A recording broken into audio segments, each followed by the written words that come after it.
अस्सलामुअलैकुम, मैं हूँ आपकी शेफ़ रुबीना और आप देख रहे हैं अपना यूट्यूब चैनल। व्यूवर्स, अल्लाह के फ़ज़ल करम और उसकी रहमत से मेरी यूट्यूब फैमिली सब बढ़िया बढ़िया होंगी। व्यूवर्स, आज मैं आपके लिए बहुत ही आसान तरीके से अफ़गानी पुलाव की रेसिपी लेके आई हूँ जो बनाना बेहद आसान है और खाने में बहुत ही मज़ेदार।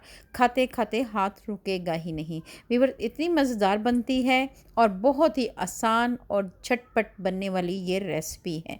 सुनने में और देखने में लगता है बहुत ही मुश्किल है, लेकिन अगर आप बनाना शुरू करें तो बेहद आसान है और बहुत इंजॉय करते हुए आप बनाएंगे इसको और दाद वसूल करेंगे। व्यूवर्स, मेरी कोशिश ये है कि मैं आपके लिए जो मुश्किल से मुश्किल रेसिपी है वो आसानी के साथ बनाने की रेसिपी शेयर करूं ताकि आप आसानी से घर पर बना सकें। अफ़गानी पुलाव की ये रेसिपी जितनी मज़ेदार बनती है और उतनी ही जल्दी ये हज़म भी हो जाती है। बहुत ही मज़ेदार और बहुत ही टेस्टी ये रेसिपी है कि खाते खाते हाथ रुकता ही नहीं। व्यूअर्स, एक बार मेरे कहने पे आपने ट्राई ज़रूर करनी है, तो फिर देर किस बात की, वीडियो को शुरू करते हैं।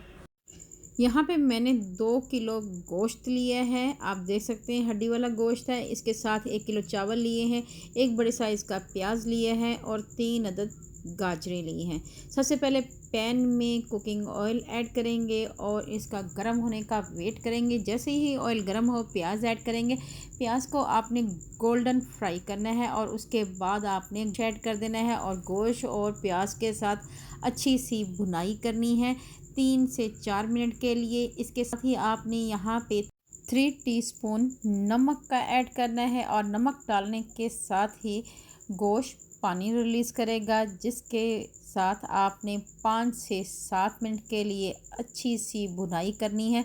व्यूअर्स, आँच को आपने तेज़ नहीं करना, बिल्कुल मीडियम आँच पे या स्लो आँच पे आपने अच्छी तरह भुनाई करनी है। व्यूअर्स, इसके साथ ही हम यहाँ पे बाकी मसाला तैयार कर लेते हैं। व्यूअर्स, मसालों में सबसे पहले जो इंग्रेडिएंट लेना है वो है छोटी इलायची। छोटी इलायची 6 से 7 अदद लेंगे, 10 से 12 लौंग लेंगे, क्योंकि यहाँ पे बड़ी इलायची ऐड नहीं करी तो वो मैंने स्किप कर दी है। क्योंकि अगर आपके पास बड़ी इलायची है तो आपने वो 3 अदद ऐड करनी है और 6 से 7 लौंग ऐड करने हैं। इसके साथ ही हमने यहाँ पे 1 टीस्पून काली मिर्च ली है, बादियान का फूल लिया है, दालचीनी के 2 से 3 छोटे छोटे टुकड़े लिए हैं। ये तमाम मसालों को हम एक चट्टू बट्टा या कूंडी डंडे में ऐड करके अच्छी तरह ग्राइंड कर लेंगे। वीवर, आपने इसको बहुत ज़्यादा फाइन पीसना नहीं है, एक दरदरा सा आपने मसाला तैयार कर लेना है। व्यूवर्स, दूसरी तरफ गोश्त की भुनाई भी बहुत ही ज़बरदस्त किस्म की हो चुकी है और बहुत ही अच्छा सा अरोमा आ रहा है। इस स्टेज पे आके हमने 2 चम्मच भर कर अदरक लहसुन का पेस्ट ऐड करना है और इसको भी अच्छी तरह मिक्स करना है। व्यूवर्स, लहसुन अदरक के पेस्ट से गोश्त में जो किसी किस्म की हमक है वो नहीं आएगी। इसके साथ आपने 1 से 2 मिनट के लिए भुनाई करनी है। दूसरी तरफ हमारा मसाला भी दरदरा सा तैयार हो चुका है। मसाले को अच्छी तरह हमने कूट लिया है। अब हम गोश्त में 2 टीस्पून भरकर ये मसाला ऐड करेंगे और अच्छी तरह मिक्स करेंगे। व्यूअर्स, मेरी आपसे हम्बल रिक्वेस्ट है, अगर आप मेरे चैनल पर नए आए हैं तो मेरे चैनल को कर लें जल्दी से सब्सक्राइब और बेल आइकन को ज़रूर प्रेस किया करें ताकि लेटेस्ट नोटिफिकेशन आपको मिल सके। बुनाई मुकम्मल हो चुकी है। अब हम 2 लीटर पानी ऐड करेंगे और अच्छी तरह मिक्स करेंगे। व्यूअर्स, यहाँ पे मैंने 3 गिलास चावल इस्तेमाल कर रही हूँ, तो इसलिए 2 लीटर के करीब पानी ऐड करूँगी और उसे कवर कर दूँगी। इसके साथ ही हमने यहाँ पे 20 मिनट के लिए प्रेशर लगाया था और 20 मिनट हो चुके हैं। अब हम प्रेशर खोल लेते हैं। आप देख सकते हैं कि गोश्त अच्छी तरह पक चुका है, बहुत आसानी से टूट रहा है। तो अब हमने यहाँ पे करना ये है व्यूअर्स, अब हम आधे घंटे से भिगे हुए चावल ऐड करेंगे। चावलों में भी थोड़ा सा पानी है, ये ऐड करेंगे और इसको अच्छी तरह मिक्स कर लेंगे। व्यूअर्स, अच्छी तरह मिक्स करेंगे।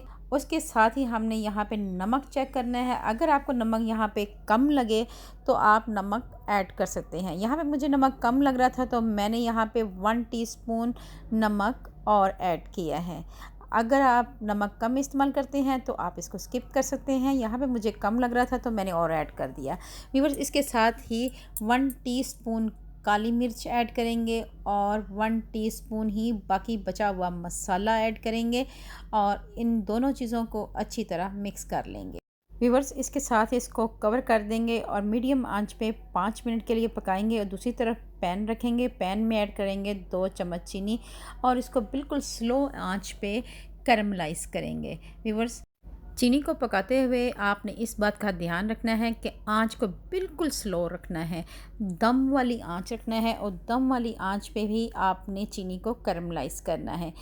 व्यूअर्स, 1 मिनट में ये चीनी कैरमलाइज़ हो जाएगी। उसके साथ ही हम इसमें ऐड कर देंगे गाजरें।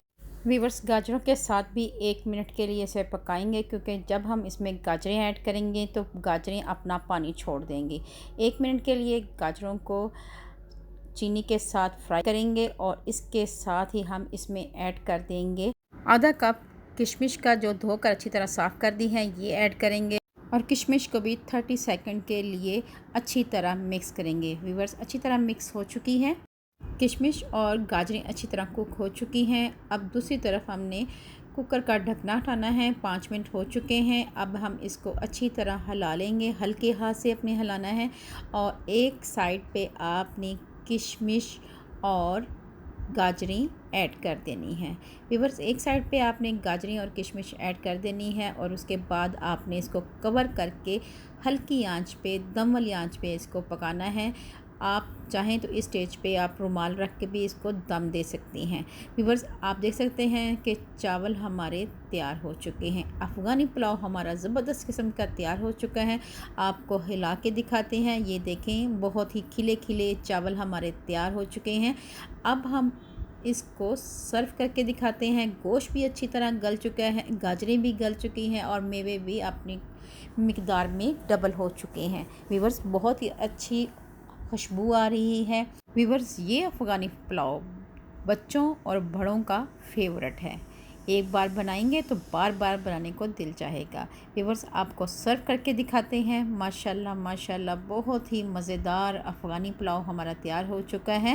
व्यूअर्स, अगर आपको ये मेरी रेसिपी अच्छी लगे तो चैनल को लाइक, शेयर और सब्सक्राइब लाजमी क्या करें, तो इससे हमारी हौसला अफजाई होती है। व्यूअर्स, आपको तोड़ के दिखाते हैं कितनी आसानी से ये गोश्त टूट रहा है। इतना ही अच्छा गोश्त टूटना चाहे तब ही अफ़गानी पुलाव का मज़ा आता है। व्यूअर्स, अल्लाह पाक आपको सेहत तंदुरुस्ती वाली ज़िंदगी दे। अल्लाह पाक आपको दुनिया जहान की तमाम खुशियाँ दे। अल्लाह पाक आपका दस्तरखान वसी करे। अपना और अपने प्यारों का ख्याल रखें। दुआओं में मुझे याद रखें। अल्लाह हाफिज़।